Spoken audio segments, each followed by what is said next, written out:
Infinix, techno, यार ये दोनों ऐसी कंपनीज है जो मार्केट में तो है, लेकिन इनके मोबाइल फोन्स कभी भी इतने ज्यादा पॉपुलर होते नहीं है। लेकिन फिर भी मार्केट के अंदर काफी बड़ा सेगमेंट ऐसा है जो इन्फिनिक्स के फोन लेना पसंद करता है, टेक्नो के फोन्स लेना पड़ता है। इवन दो इनके फोन्स के अंदर कई बार आपको इतना अच्छा सॉफ्टवेयर एक्सपीरियंस नहीं मिलता, कई बार अपडेट्स टाइम पर नहीं आते, या फिर बात करें कैमरास भी यार इतना ज्यादा कुछ खास होता नहीं है। लेकिन फिर भी ओवरऑल अगर मैं बताऊं, अगर जब स्टैटिस्टिक्स की बात करते तो चीजें काफी सरप्राइजिंग है। जैसे कि इन्फिनिक्स, आईटेल, टेक्नो, इन तीनों की जो पेरेंट कंपनी वो है ट्रांसाइन होल्डिंग, और ये कंपनी यहाँ पर चाइनीज है, लेकिन चाइना से ज्यादा ये फोकस करते हैं बाहर दूसरे मार्केट्स के अंदर, जैसे कि India is one of the market, इसके साथ ही पाकिस्तान और बांग्लादेश में भी पॉपुलर है, और यहाँ तक कि इस कंपनी को स्मार्टफोन किंग कहा जाता है अफ्रीका का, क्योंकि अफ्रीकन कंट्रीज के अंदर 40% मार्केट शेयर इसने ले रखा है। और एक और इंटरेस्टिंग चीज मेरे को पता चलती है कि यहाँ पर ये कंपनी वो फोन्स बनाती है जो लोग यहाँ पे एग्जैक्टली में लेना चाहते हैं, क्योंकि यहाँ पे इस कंपनी को अल्ट्रा प्रीमियम में खेलना ही नहीं है। इसे बीबीके के साथ नहीं लड़ना डायरेक्टली, ना ही Xiaomi के साथ, ना ही सैमसंग के साथ, ना ही एप्पल के साथ। ये देखती है कि सामने वाले को क्या चाहिए और वो चीज निकाल कर दो। इवन अफ्रीकन कंट्रीज के लिए इन्होंने 4 सिम वाला मोबाइल भी निकाल दिया। लेकिन बैक टू इंडिया है, तो इंडिया के अंदर क्या वाकई में इसके फोन लोग खरीदना इतने ज्यादा पसंद करते हो, कर रहे हैं तो क्यों है? सबसे पहले तो टेक्नो के बारे में बात करें तो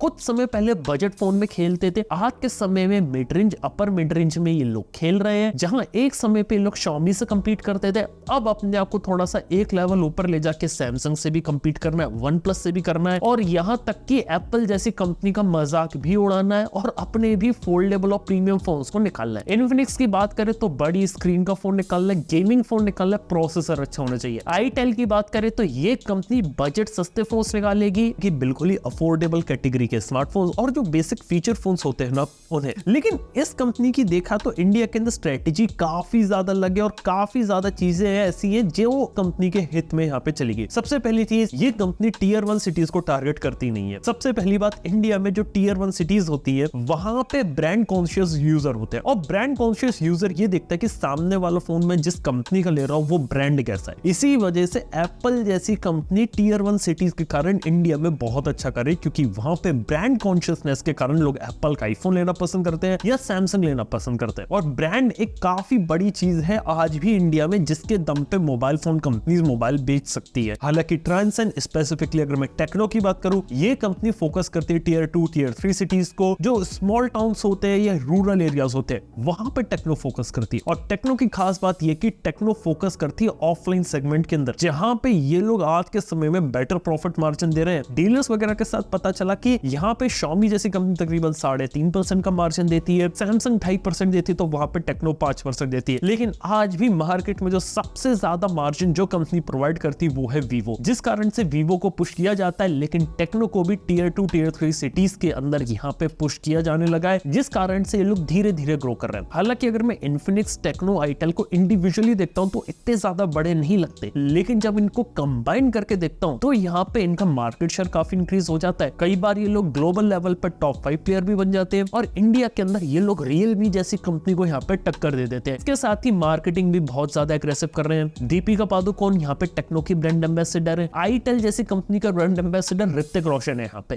ये चीज यहाँ पे चल रही है। लेकिन फिर भी अगर मैं इनके प्रोडक्ट वाइज आऊं तो ऐसे कोई खास प्रोडक्ट लगते नहीं है जो हम इन्हें रिकमेंड कर सके या लोगों को बता सके। इन्फिनिक्स जैसी कंपनी के कुछ ऐसे फोन है जिसे रिकमेंड किया जा सकता है। हालांकि सॉफ्टवेयर एक ऐसी चीज है जहां पे थोड़ा सा हमें स्ट्रगल करते हैं कि हर किसी को चीज रिकमेंड नहीं कर सकते, क्योंकि सॉफ्टवेयर लेवल पे जब बात आती है तो यहाँ पे इन तीनों ही कंपनीज एक जैसा सॉफ्टवेयर रन करती है, चाहे वो इन्फिनिक्स का XOS हो या टेक्नो का HiOS हो, आइडेंटिकल सिमिलर फीचर के साथ है। और टेक एंथुसियास्ट लोग हैं, उनको इनके फोन्स कभी भी शायद इतने ज्यादा रिकमेंडेबल ना लगे, लेकिन फिर भी मार्केट में या इंडिया में कहूं इनके फोन्स यहाँ पे लोग लेना पसंद करते हैं। सबसे पहली चीज, प्राइस पॉइंट इनका कंपैरेटिवली लो रहता है, जहाँ पे स्पेसिफिकेशन अच्छी मिलती है, बड़ी स्क्रीन मिलती है, और बेसिक उन चीजों पे फोकस किया जाता है जो लोग यहाँ पे लेना चाहते हैं। दूसरी चीज, यहाँ पे मोबाइल फोन के ऑपरेटिंग सिस्टम के बारे में हम कुछ भी कह ले, लेकिन आज भी इंडिया में एक बड़ा सेगमेंट ऐसा है जिसको मोबाइल फोन के अंदर ज्यादा से ज्यादा फीचर चाहिए, ज्यादा से ज्यादा एप्स चाहिए। ये लोगों की प्रेफरेंस यहाँ पे आईटेल और टेक्नो हो जाता है। ये बात मैंने लिटरली देखी है, क्योंकि देखा जाए तो टेक एंथुसियास्ट या नॉर्मल पीपल मिनिमलिज्म के पीछे जाते हैं, क्लीन यूआई के पीछे जाते हैं, जो आपको गूगल पिक्सल, नथिंग में देखने को मिलता है, लावा जैसे फोन्स में देखने को मिलता है। लेकिन टेक्नो ने सोचा यार ये सब हटाओ, मोबाइल फोन में जितनी एप्स डाल सकते हो डाल दो, जितने फीचर डाल सकते हो डाल दो, लोगों को जो चाहिए वो डाल दो। और यही चीज उन्होंने देखी और यही चीज के कारण बेच रहे हैं। इसके साथ ही टेक्नो और इन्फिनिक्स में ऐसा कोई भी क्रेजी इनोवेशन आपको देखने को नहीं मिलेगा। आपको देखने को मिलेगा ऐसा इनोवेशन जो यहाँ पे एग्जैक्टली में लोग यहाँ पे चाहते हैं। यानी कि वो लोग ऐसा नहीं करेंगे फोन को 3 बार फोल्ड कर देंगे, फोन में कुछ अलग तरीके से कैमरा निकल जाएगा। वो देखेंगे सामने वाले ने 2 LED लाइट डाली तो हम भी एक आध LED लाइट डाल के थोड़ा सा ट्रिक कर देते लोगों को। वो लोग ये देखेंगे लोग कैमरे का मेगापिक्सल चाहते हैं तो लोगों को कैमरे का मेगापिक्सल दे दो। वो लोग ये देखेंगे कि सामने वाले को किस टाइप की फीचर चाहिए यूजर को। जैसे कि कई सारे लोग की डिमांड थी कि हम लोग YouTube प्रीमियम नहीं खरीदेंगे लेकिन पिक्चर इन पिक्चर मोड हमें YouTube की ऐप के अंदर चाहिए और स्क्रीन बंद कर दे तब भी हम YouTube का यहाँ पे एंजॉय कर सके। ये फीचर मैंने सबसे पहले इन्फिनिक्स के XOS में देखा था, जहाँ पे YouTube प्रीमियम है भी नहीं आपके पास लेकिन फिर भी